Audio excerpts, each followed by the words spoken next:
तो फ्रेंड्स अब हम जानेंगे नंबर 4। ठीक है, नंबर 4 आपका हो जाएगा भ्रष्टाचार समस्या और समाधान। इस टॉपिक पर जानेंगे कि आपको निबंध कैसे लिखा जाता है। अगर एग्ज़ाम में आ जाए तो, इस पर निबंध आ जाए तो आप कैसे एग्ज़ाम में लिखेंगे, तो वही आज की इस वीडियो में कवर करेंगे। ठीक है, चलो। रूपरेखा इसका ये हो जाएगा, यहाँ से यहाँ तक क्या क्या आपको लिखना होगा। प्रस्तावना, और नंबर 2 भ्रष्टाचार का अर्थ, भ्रष्टाचार के कारण, भ्रष्टाचार के प्रकार, भ्रष्टाचार के दुष्प्रभाव, भ्रष्टाचार रोकने के उपाय, उपसंहार। तो फ्रेंड्स इस वाले निबंध में आपका रूपरेखा में 7 हेडिंग बनेगी, 7।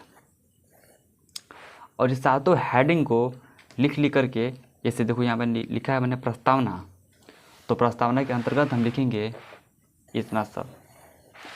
तो इसी तरह से भाई हम सभी रूपरेखा के अंतर्गत जानेंगे।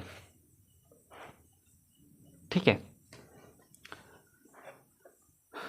तो हम करते हैं स्टार्ट। देखो, प्रस्तावना हमारा पहला हो जाएगा हेडिंग, ये प्रस्तावना।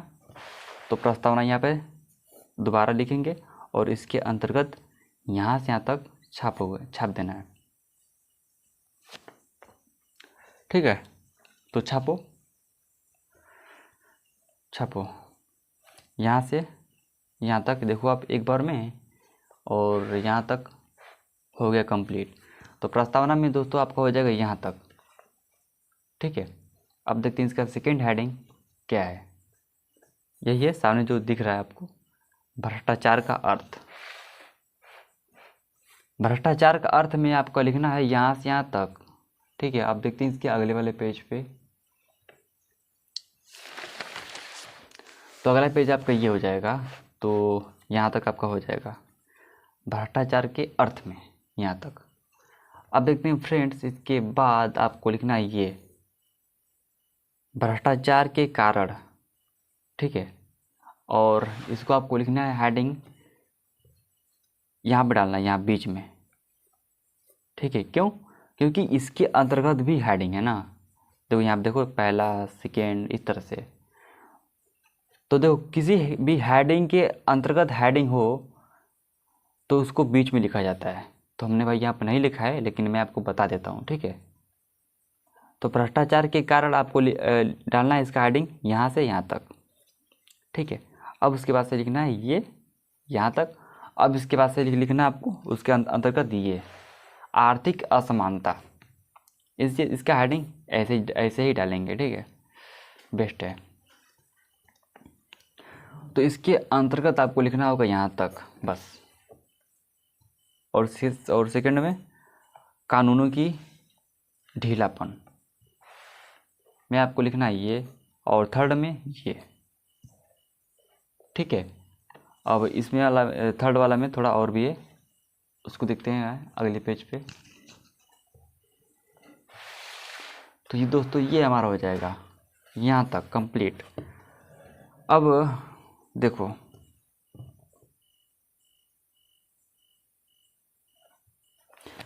प्रशासनिक प्रणाली की कमजोरियाँ। देखो कौन सा हेडिंग है ये।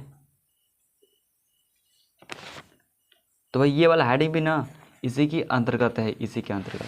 किसमें? इसमें भ्रष्टाचार के कारण में, इसके अंतर्गत ही यही है। ठीक है, ये ठीक है।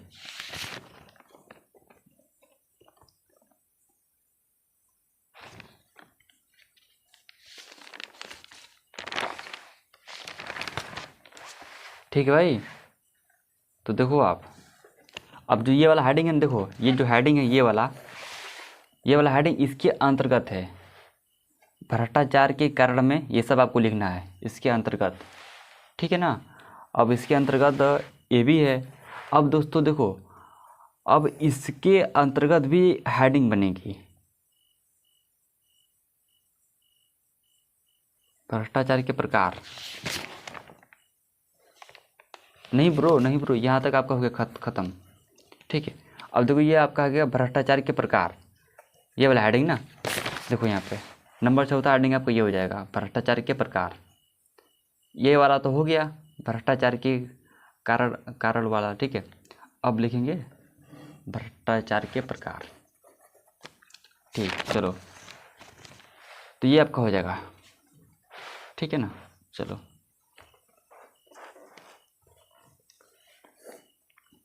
अब देखो नंबर 4 हेडिंग आपका हो जाएगा ये। अब इसके अंतर्गत देखो ये भी हेडिंग जो है ना, इसको आपको लिखना होगा बीच में। क्यों? क्योंकि इसके अंतर्गत भी हेडिंग है, इसलिए तो बीच में आप इसको लिखना यहाँ से यहाँ तक भ्रष्टाचार के प्रकार। अब उसके अंतर्गत आपको लिखना होगा ये सब नंबर 1 सेकेंड 3 इस तरह से। तो ये सब आपका सही है, ठीक है, सब कुछ।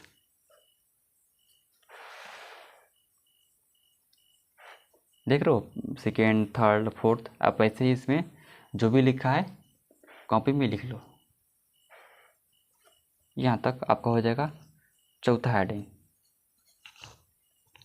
अब देखते हैं, आगे बढ़ते हैं। अब अगला हेडिंग आपका हो जाएगा ये आपका हो जाएगा 5वां हेडिंग। देखो भ्रष्टाचार के दुष्प्रभाव, देखो रूपरेखा में यही है। 5वां हेडिंग आपको ये है ना, भ्रष्टाचार के दुष्प्रभाव, ये आपका हो जाएगा। अब देखो इसके अंतर्गत भी हेडिंग बनेंगी, तो बस हेडिंग बनाते रहो।